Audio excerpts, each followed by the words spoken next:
Tear ಅಲ್ಲಿ running improvement ನ day 3 ಗೆ ಎಲ್ರಿಗೂ ಸ್ವಾಗತ ಸುಸ್ವಾಗತ. ನಿನ್ನೆ ದಿನ ನಾನು ನಿಮ್ಗೆ ವಿಡಿಯೋ ಮಾಡಕ್ ಆಗಿದ್ದಿಲ್ಲ. ಹಾಗಾಗಿ ನಾನು ನಿಮ್ಗೆ ನಿನ್ನೆ ಮೆಸೇಜ್ ಮುಖಾಂತರ ಹೇಳಿದ್ದೆ 30ರಿಂದ 40 ನಿಮಿಷ ಕಂಟಿನ್ಯೂಸ್ ಆಗಿ ರನ್ನಿಂಗ್ ಮಾಡ್ರಿ. ಯಾವುದೇ ರೀತಿಯ ಟೈಮಿಂಗ್ ಇರಂಗಿಲ್ಲ, ಒಟ್ ಅದನ್ನ ಕಂಪ್ಲೀಟ್ ಆಗಿ ಕ್ಲಿಯರ್ ಮಾಡ್ಬೇಕಂತ ಅಂತ ಹೇಳಿದ್ದೆ.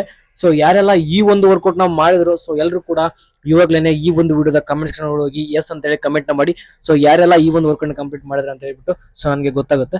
ಹಾಗೇನೆ ಇವತ್ತಿನ ಡೇ 3 ನ ವರ್ಕೌಟ್ ಕೂಡ ನಾವು ಈ ಒಂದು ವಿಡಿಯೋದಲ್ಲಿ ನೋಡೋಣ. ಹಾಗಾಗಿ ಯಾರೆಲ್ಲ ಈಗ ನಿನ್ನೆ ಇರ್ತಕ್ಕಂಥ ವರ್ಕೌಟ್ ನ ಕ್ಲಿಯರ್ ಮಾಡಿದ್ರು ಅಂದ್ರೆ 20ರಿಂದ 30ರಿಂದ 40 ನಿಮಿಷ ಕಂಟಿನ್ಯೂ ಆಗಿ ರನ್ನಿಂಗ್ ಮಾಡ್ಬೇಕಂತ ಹೇಳಿದೆ. ಈ ಒಂದು ವರ್ಕೌಟ್ ನ ಯಾರೆಲ್ಲ ಕಂಪ್ಲೀಟ್ ಮಾಡಿದ್ರು ಅವರು ಇವಾಗಲೇ ಈ ಒಂದು ವಿಡಿಯೋ ಕಮೆಂಟ್ ಸೆಕ್ಷನ್ ಹೋಗಿ ಎಸ್ ಅಂತ ಹೇಳ್ಬಿಟ್ಟು ಕಮೆಂಟ್ ಮಾಡಿ. 16 ಮೀಟರ್ ರನ್ನಿಂಗ್ ಇಂಪ್ರೂವ್ಮೆಂಟ್ ಚಾಲೆಂಜ್ ನ ಇವತ್ತು ಡೇ 3 ಗೆ ಕಾಲಿಡ್ತಾ ಇದೀವಿ.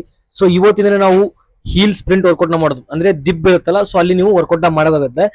ಏನ್ ಮಾಡ್ಬೇಕಪ್ಪ ಅಂದ್ರೆ ಇವಾಗ ಹಪ್ ಇರುತ್ತಲ್ಲ ಅಂದ್ರೆ ಸ್ವಲ್ಪ ದಿಬ್ಬ ಇರುತ್ತಲ್ಲ, ಅದ್ರೊಳಗಡೆ ನೀವು 200 ಮೀಟರ್ ಹಪ್ ಅಂದ್ರೆ 200 ಮೀಟರ್ ದಿಬ್ಬ ಇರೋದನ್ನ ನೀವು ಇಲ್ಲಿಂದ ಸ್ಟಾರ್ಟಿಂಗ್ ಪಾಯಿಂಟ್ ಇಂದ ಹಿಡಿದು ಅಲ್ಲಿ 200 ಮೀಟರ್ ಮಟ್ಟ ಸ್ವಲ್ಪ ಸ್ಪೀಡ್ ಆಗಿ ಓಡಬೇಕಾಗುತ್ತೆ. ಅದಾದ್ಮೇಲೆ ನೀವು ಅಲ್ಲಿಂದ ಸ್ಲೋ ಆಗಿ ಇಳಿಬೇಕಾಗುತ್ತೆ. ಓಡ್ಬೇಕಾದ್ರೆ ಸ್ಪೀಡ್ ಆಗಿ ಓಡ್ಬೇಕು, ಬರ್ಬೇಕಾದ್ರೆ ಸ್ಲೋ ಆಗಿ ಓಡ್ಬೇಕು. ಈ ರೀತಿ ನೀವು ಟೋಟಲ್ ಆಗಿ 8 ಸೆಟ್ ನ ಕಂಪ್ಲೀಟ್ ಮಾಡೋಕ್ಕಾಗುತ್ತೆ. ಆಮೇಲೆ ಇದ್ರದ್ದು ಯಾವುದೇ ರೀತಿ ಟೈಮಿಂಗ್ ಇರಂಗಿಲ್ಲ. ಟೋಟಲ್ ಆಗಿ ನೀವು 8 ರೆಪಿಟೇಷನ್ ನ ಕ್ಲಿಯರ್ ಮಾಡೋಕ್ಕಾಗುತ್ತೆ.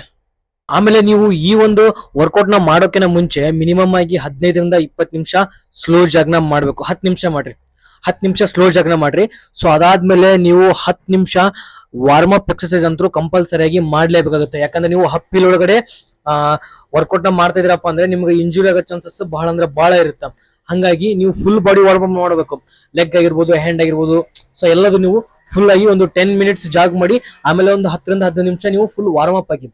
ವಾರ್ಮ್ ಅಪ್ ಆದ್ಮೇಲೆ ಈ ಒಂದು ವರ್ಕೌಟ್ ನ ಮಾಡಿ. ನೀವು ಸೀದಾ ಈ ಒಂದು ವರ್ಕೌಟ್ ನ ಮಾಡಬೇಡ್ರಿ. ಯಾಕಂದ್ರೆ ವರ್ಕೌಟ್ ಮಾಡೋದ್ರಿಂದ ನಿಮ್ಗ ಶಿನ್ ಪೇನ್ ಬರೋ ಸಾಧ್ಯತೆ ಇರುತ್ತೆ. ಒಂದ್ ವೇಳೆ ಶಿನ್ ಪೇನ್ ಏನಾದ್ರೂ ಬಂತು ಅಪ್ಪ ಅಂದ್ರೆ ಮಿನಿಮಮ್ ಆಗಿ 8ರಿಂದ 10 ದಿನ ಆ ಒಂದು ಪೇನ್ ಹೋಗಂಗಿಲ್ಲ. ಹಂಗಾಗಿ ಯಾರು ಕೂಡ ಇದನ್ನ ನೆಗ್ಲಿಜೆನ್ಸಿ ಮಾಡಕ್ ಹೋಗ್ಬೇಡ್ರಿ. ಎಲ್ರು ಏನೈತಲ್ಲ ವಾರ್ಮ್ ಅಪ್ ಮಾಡಾದ್ಮೇಲೆ ನೀವು ರನ್ನಿಂಗ್ ಸ್ಟಾರ್ಟ್ ಮಾಡ್ರಿ.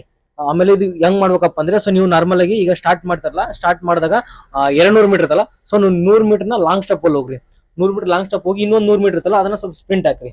ಆಮೇಲೆ ಬರೋ ಮುಂದೆ ಫುಲ್ ಡೆಡ್ ಸ್ಲೋ ನೀವು ಯಾವ್ದೇ ರೀತಿ ಸ್ಪೀಡ್ ಮೇಂಟೈನ್ ಮಾಡ್ಬೇಕಾಗಿಲ್ಲ. Full dead slow. ನಡ್ಕೊಂತ ಬರೋದೇನು ಓಡ್ಕೊಂತ ಬರೋದೇನು ಎರಡು ಒಂದಾಗಿರ್ಬೇಕು. ಆ ಟೈಪ್ ಹೊಡ್ಕೊಂತೀರಿ. ಮತ್ತೆ ಹಂಗೆ ಸಿಮ್ ಮತ್ತೆ ಹೋಗ್ಬೇಕಾದ್ರೆ 100 meter long step, 100 meter full sprint, ಮತ್ತೆ ಅಲ್ಲಿಂದ ಬರ್ಬೇಕಾದ್ರೆ ಫುಲ್ ಸ್ಲೋ. ಈ ರೀತಿ 8 ರೆಪಿಟೇಷನ್ ಕಂಪ್ಲೀಟ್ ಮಾಡ್ರಿ. ಜಾಸ್ತಿ ಮಾಡಕ್ ಹೋಗ್ಬೇಡ್ರಿ. ಬರ್ತಾ ನಿಮ್ಗೆ ಹಾಡಾಗುತ್ತಾ. ನೀವು ಇಲ್ಲಿಂದ ಸ್ಟಾರ್ಟ್ ಮಾಡ್ಕೊಂಡ್ರೆ ಸ್ಲೋ ಆಗಿ ಹಿಂಗ್ ಮಾಡ್ಬೇಕು. ನೀವು ಇಲ್ಲೇನ ಸ್ವಲ್ಪ ಜಾಸ್ತಿ ಮಾಡ್ಬಿಟ್ರೆ 8 ನೀವು 10 ಮಾಡ್ಬಿಟ್ಟಪ್ಪ ಅಂದ್ರೆ ನೀವು ನಾಳೆ ಮತ್ತೆ ತ್ರಾಸ ಆಗುತ್ತೆ. ಹಂಗ್ ಮಾಡಕ್ ಹೋಗ್ಬೇಡ್ರಿ. ಡೈಲಿ ಸ್ವಲ್ಪ ಮಾಡ್ಕೊಂತ ಹೋಗ್ಬೇಕು.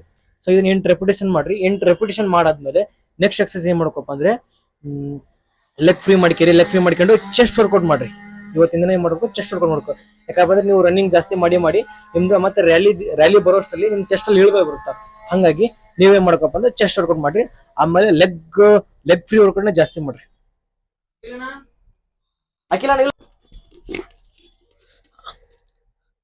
ಇಷ್ಟ ಮಾಡ್ರಿ. ಇಷ್ಟ ಮಾಡ್ಬಿಟ್ಟು ಇವತ್ತಿನ ಬೆಳಗ್ಗೆ ಒಂದು ವರ್ಕೌಟ್ ನ ಕಂಪ್ಲೀಟ್ ಮಾಡ್ರಿ. ಅದಾದ್ಮೇಲೆ ಈವ್ನಿಂಗ್ ವರ್ಕೌಟ್. ಈವ್ನಿಂಗ್ ವರ್ಕೌಟ್ ಏನ್ ಮಾಡ್ರಪ್ಪ ಅಂದ್ರೆ ನಾರ್ಮಲ್ ಆಗಿ ಈವ್ನಿಂಗ್ ವರ್ಕೌಟ್ ನ ಮಾಡ್ಬೇಕು. ನಾರ್ಮಲ್ ಆಗಿ ಒಂದು 10ರಿಂದ 15 ನಿಮಿಷ ರನ್ನಿಂಗ್ ಮಾಡ್ರಿ. 10 ನಿಮಿಷ ರನ್ನಿಂಗ್ ಮಾಡ್ಬಿಟ್ಟು ಮತ್ತೆ ನೀವೇನಪ್ಪ ಲೆಗ್ ಫ್ರೀ ವರ್ಕೌಟ್ ನ ಮಾಡ್ರಿ.